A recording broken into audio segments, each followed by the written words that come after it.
Hey, we're Saints. Father Chris here. Welcome to our Crucifixion Life Stream. Glad to have you beautiful people with us. A woman awakens late one night to find her husband is no longer in bed. So she puts on a robe and goes downstairs to find him sitting around the kitchen table with a cup of coffee and this really pensive look on his face. She says, "Babe, what's going on? Why are you down here in the middle of the night?" He says, "Well, today is the 20th anniversary of the day we met."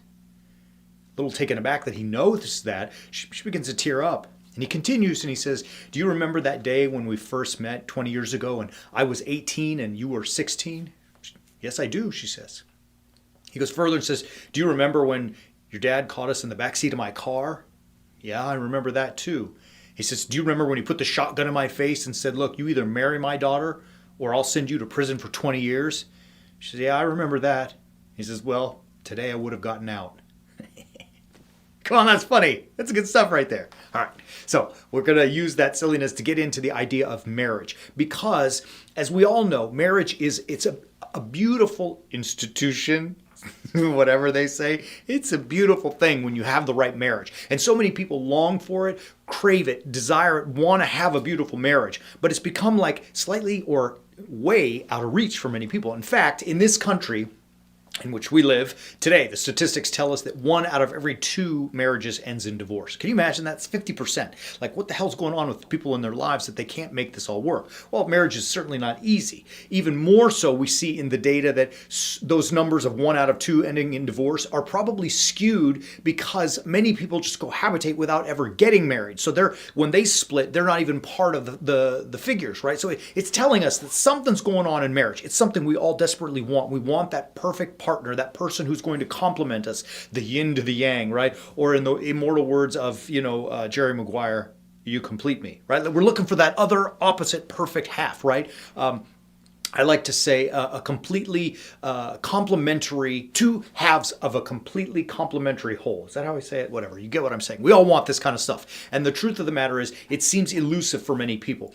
And usually, well, definitely, that's because people, as taking guidance from the world on how to be marriage, how to live within marriage, is totally corrupt and skewed and off, right? And even some people within the idea, look, I'm going to say it, even within churches, there are people out there, some of whom you may know, who teach that marriage should be like X or Y, and they've totally missed it. And they're making their own corruption out of it. That this whole idea of, bossy, war-hungry men versus trad wives. Maybe that works for some, but that doesn't necessarily coincide with what Scripture's saying and what we're going to go through today. So however you decide to function within your marriage is up to you. But there is one important factor that has to be there. It's essential for marriage to be a beautiful, healthy, blessed, awesome, fun, awesome thing. And that is simply this: to have a good marriage, you must live crucifixionally, right? That's the bottom line. There's no other way to do marriage right. There's no other way to do marriage that will produce a healthy outcome. And that's not my opinion, right? I'm proof of that because my wife and I both live crucifixionally within our marriage, and we've got an awesome marriage.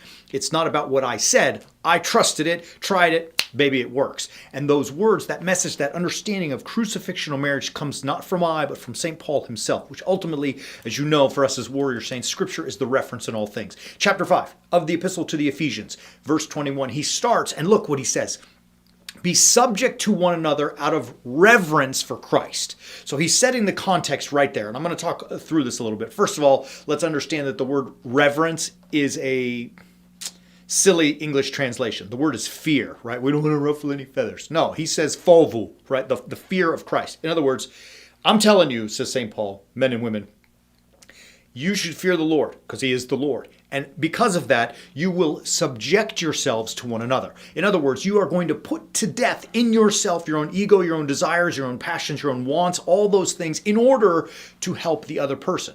And if you do this, though it may seem counterintuitive or oxymoronic, indeed it's the only thing that does work. And he continues in verse 22 where he says, "Wives, be subject to your husbands as to the Lord, for the husband is the head of the wife." Now, in a modern American context, this is ruffling a lot of feathers because we're women and we're independent and we can do whatever. Yes, you can, but don't miss his point, right? Don't miss his point. And let me take a quick aside. Look, I've got 2 daughters. You all know that.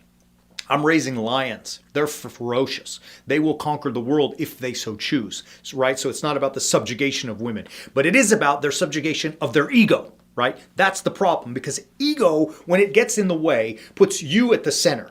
What Paul is telling us is that in order for your marriage to be crucifixional and Christ-like, you must be not the center. Your husband must be. So wives, submit yourselves to your husbands. Put yourselves under them. It may feel uncomfortable. Absolutely, it feels uncomfortable, right? But in doing so, you are putting the other person first. You are being crucifixional. Now, likewise, husbands are not going to escape from this, right? Because he goes on further and he says, husbands, love your wives as Christ loved the church.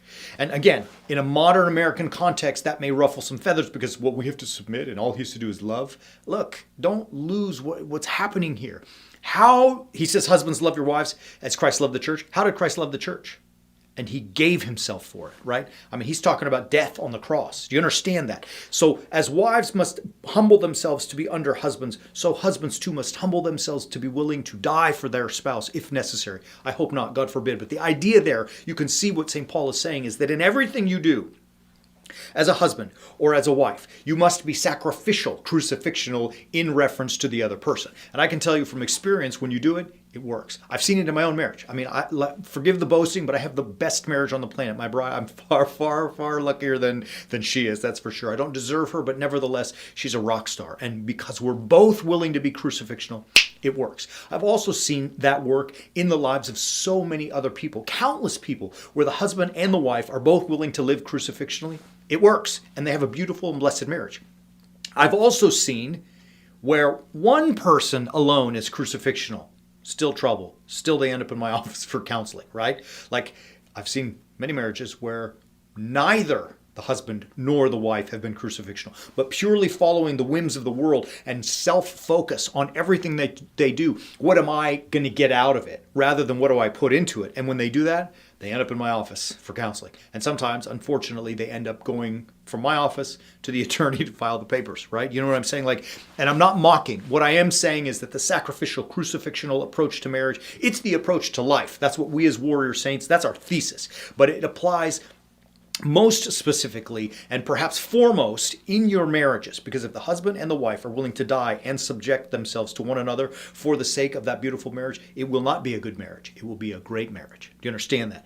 Now, I know that no marriage is perfect. Neither is mine. We fight sometimes, very, very rarely, but it happens, right? But the truth of the matter is, even in that moment or in those moments, we are able to work through because we are willing to sacrifice ourselves and our ego and our pride in order to make this marriage happen. So the challenge that I want to put before all of you today, look, you can seek, so those, some may be married, some are not yet married another way, others are still seeking the perfect spouse for marriage, and there are some who don't want to marry. Great, it doesn't change anything. The message is still the same even for all of us. But if you are married or looking to be or soon to be married, the truth of the matter is the world is telling you to do that in the same fashion that it tells you to do everything else, to look out for number one.